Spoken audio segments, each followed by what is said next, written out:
African American Oral History in Prince George's County, Maryland. This is a series that explores and captures the rich and diverse contributions of noted African Americans. Each has a unique and personal story, all told in their own words.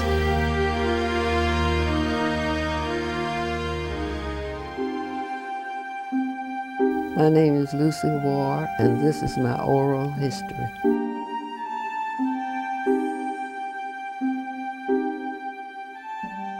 I was born in Memphis, Tennessee, and that was in the city, but sort of the end of the city. And my mother and father and my older sister were there. I was the second living child they had. My father had grown up on the farm, and he was the oldest son, oldest of 5 sons. His father died when he was 16, so in those days, the older son sort of had to take over and take care of the family. And he had about 5 brothers and 2 sisters. And so he had to come out of school and everything. He wanted to be a doctor. And the good thing that I remember about him was that he knew how to cure almost anything we ever had. Sometimes I try to remember, what did he do when a child did this or when something like that happened to a child? My mother was born on a farm, but her mother sent her to the city to go to school, and she was able to finish what they call the Lemoyne Normal. That's what they called a black college, a normal. And you could learn to be a teacher. So her mother sent her there. And I say her mother because her father was killed when she was young, very young. So her mother brought her up. My sister was about 14 months older than me, so she started to school before I did. But every day when she went to school, I would cry and want to go with her. And finally, my mother started just dressing both of us and sending us to school every day. When I was 4 years old, I started to school officially. And so it meant I started at an early age. In those days, they allowed you to do that if you could handle it. And I had learned everything she learned. And when I started to school, I already knew everything. So, so when I got in the 2nd grade, it was the 3rd grade, I think, when I got skipped. So I made the 2nd and 3rd grade in the same year. And then when I got to the 5th grade, the teachers wanted to skip me again, but my mother wouldn't let them because she knew, first of all, when I skipped the first time, I was in the same class officially with my older sister. And of course, she didn't want me to go ahead of her. But I think it was a good thing because I was pretty young.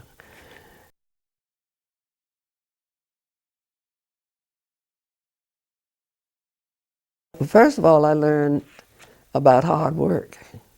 My father always had pretty hard jobs that he had to take so that he could take care of his family. And there was I think in those days, it seemed that all the fathers knew they were supposed to take care of their families. My father had different kinds of jobs. I remember him he was selling insurance. But he finally got a job at the Frisco Railroad, where he had to mend the things that, got broken on the trains. And he worked in this house, they call it the roundhouse. And you saw a long, you saw fire all the way down the hall. It was like a big trench of fire. And he had to work at that place, in that place, all year round. My mother used to do concerts. She would sing. And she also became a teacher, but she only taught in the summer. When we were out of school, she could put us out in the country with my grandmother. And I remember she used to shave my head and my sister's head so my grandmother wouldn't have to comb my hair every day. and we had a cousin that lived out there too. But he really wasn't our cousin, but my grandmother's third husband had a grandson that lived with us. And we considered him our cousin. And so grandmother didn't have to worry about combing girls' hair, because my mother would have it cut off. We didn't care. We were young and kind of small, so it didn't matter. My grandmother didn't want us to worry so much about working in the fields. That was what they did all day long. We used to sit under the tree and have fun. We would have plenty to eat and that sort of thing. But as we grew older, my mother decided we should help on the farm. And we didn't mind it too much because in a way we thought it was more fun than anything. We weren't doing that much to help, I don't think. But as we got older, we didn't even want to go out there because we wanted to stay in town. And, well, the farm was only 12 miles from our house where we lived. And I can remember it almost any night my mother would say, I want to see my mama. And my father would get in the T-model Ford, crank it up, and we'd all be going out to the country at sometimes would be 10 o'clock at night. But we enjoyed it. We enjoyed all of that, And of course in all there were 8 of us that grew up together. The oldest son died because in those days, my mother could never nurse her children. And the children had to be able to eat the food they cooked, and he could never digest that. So he really died from that. It was kind of like from malnutrition. But when my son was writing the history of the family, and he said that the oldest son died of malnutrition, one of my sisters got upset. She said, it sounds like you're saying my grandmother didn't feed him. So you have to explain what you mean by he died of malnutrition. But the rest of us, most of us somehow we were strong enough to do whatever we needed to do to eat,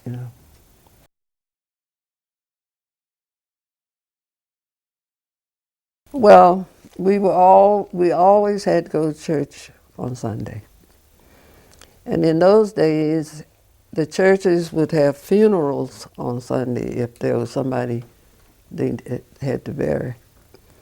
And we did not want to go to church. By that I mean my brothers or sisters didn't want to go to church if we didn't know who died. And I can say that I used to cry for more mothers that I didn't know.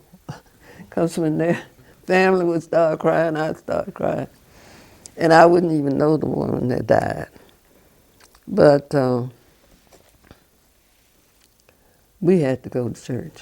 My mother would see that we went. And she didn't go with us all the time, but she believed in it. But there were so many of us, and to get us ready to go and get us there on time, we were always in church. And we were always in the choir when we got old enough for the choir, or whatever young people did.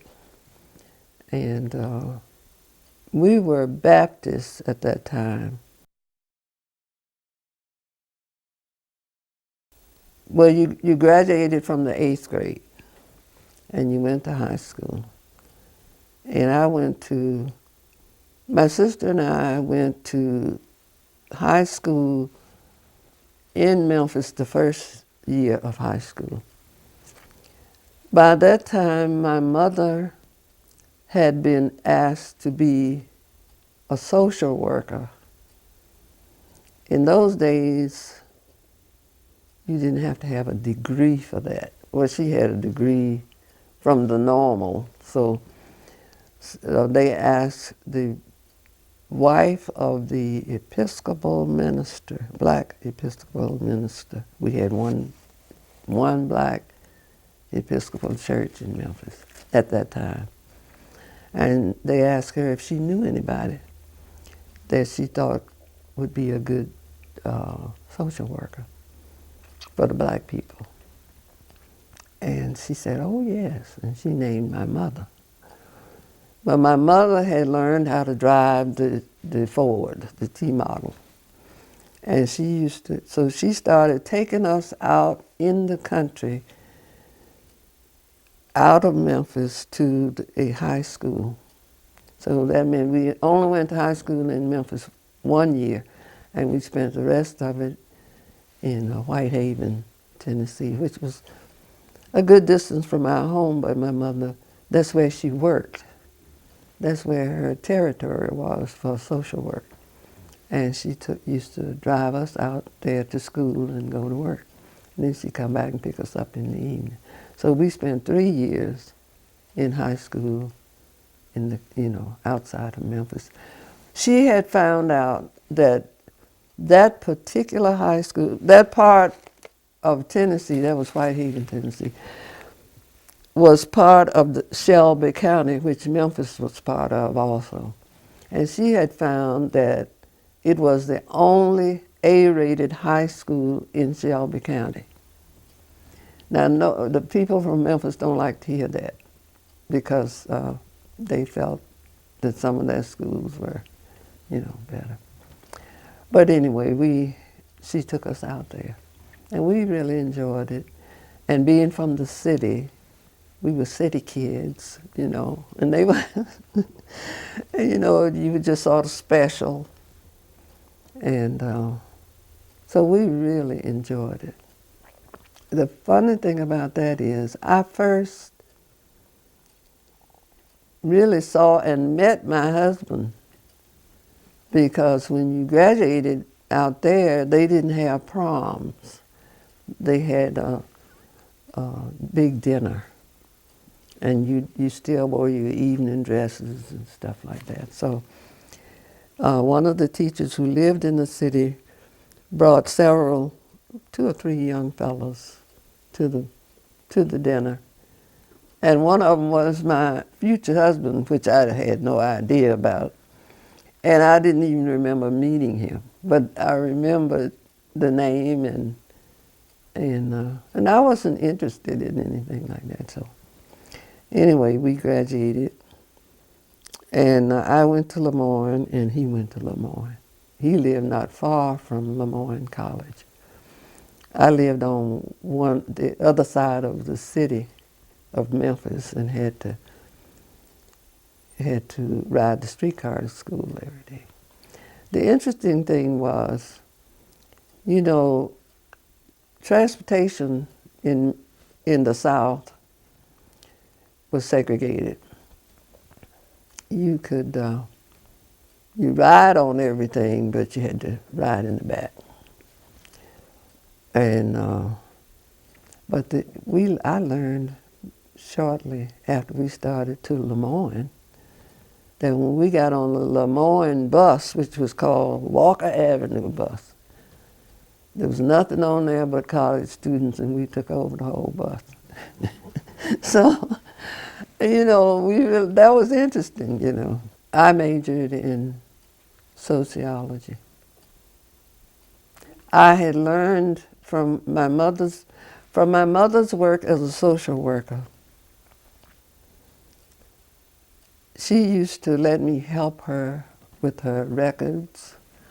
And of course, she took us every time. Sometimes she would stop at a client's house, you know, when we were in the car. And she would let us go in and talk to them and this sort of thing. But the interesting thing is that when she first started working as a social worker, she went downtown to the office. And when she got in there, they took her all the way in the back to a closet. That was going to be her office. So when she came into the office, you know, she didn't have to stay in there very long. She would do her little records and leave them there. She said after a while, she could hardly get in her office for the white social workers. They just was so excited about her work. Well, my mother was a very smart woman. She used to be able to write speeches, make speeches. And I used to always wish that I could be like her. Because she was just so smart. And she did some of everything. Like she was a soloist, you know, she did concerts by herself and that sort of thing. And I didn't want to sing like that, but I wanted to be able to make a speech like that, you know. And I was interested in what she was doing. When I finished college, it was a year after the war started, World War II. And most of the fellows that I knew that wanted jobs had to leave Memphis because there was nothing they wanted to do in Memphis, black, you know, guys. And my husband went to Detroit with some other fellows. They just decided one night, let's go to Detroit so we can get a job. And they went there and they were driving streetcars. That was his job. He actually got put in a call for the Army from Detroit. And I didn't know he had planned to go to Detroit. We had dated somewhat. Dating in those days is nothing like what it is now. You know. Well, a fellow would come to see you, you know, and he might take you to the movies. Usually they didn't have cars. Sometimes they would borrow their father's car. Sometimes 2 or 3 of them would get together and one of them would have a car, you know, and you'd pick up your girls and go to the movies, that sort of thing. Well, we could go to any movie in Memphis, but when you went downtown to the movie, you had to go upstairs. And that's why they call it the peanut gallery. Because usually you bought peanuts, you know. And we used to throw peanut shells down on the kids like that. I mean, we took chances, you know, because I saw a girlfriend of mine, she was a neighbor of mine. When you got on the streetcar, you were not supposed to push ahead of the white people. Usually there was no problem. But this particular day, we were coming from school. We got off the bus that we took over anyway and got transferred to the streetcar. And she made the mistake of getting on the streetcar ahead of this white woman. And the woman had her arrested. fortunately, her mother worked for some white people, and they, had to, talk them into letting her out. Isn't that interesting? We were so angry about that. But on the streetcar that was out near our house, we sat almost anywhere we wanted to sit because usually there were more black people on there. But there was one little section of very poor whites. And they would get on there, but they never said anything if we sat. We didn't sit in front of them, but we'd sit so far, we'd get on, if there weren't many people, we'd sit way up near the front. So when they got on there, they couldn't sit behind us. They didn't want to sit. They could have, but they didn't want to. And so we would just do that. We would just do that.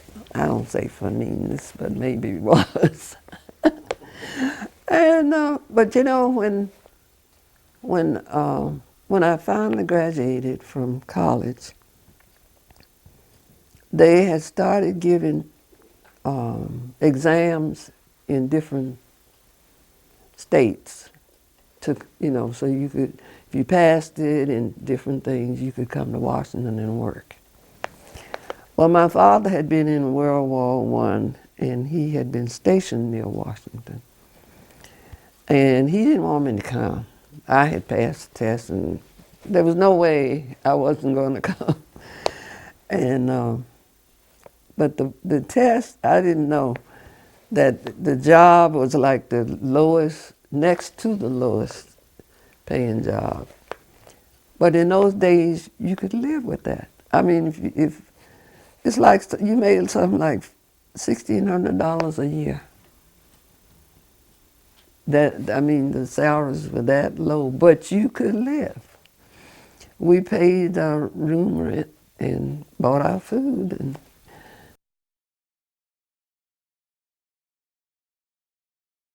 when I worked in our United States government, I decided that I needed to make a lot more money. The job I had was next to the lowest paying job in the government, I think. And so I started taking tests. That was one way you take different tests. So I took this test, and I was going to get like a two things, I passed it. I mean, you never know whether you're going to pass or not. I took several different jobs. And I got this call, and the lady said, "Oh, you just what we want." Because math was really one of my things, and English and stuff. So, we just can't wait for you to come. Da, da, da. She just went off over the phone. So we set up a date, and I went over. And when I got there, they had me to go into this little hallway and I had to look. And this person was up like in a box, you couldn't. And guess what she said to me? I'm so sorry, but the lady who's supposed to interview you is not here. So we'll have to make another date. Don't call us, we'll call you. And when I tell that story to people, I said, "Did you call me?" I didn't hear any more from them. They didn't know I was black. In your United States of America, in the government,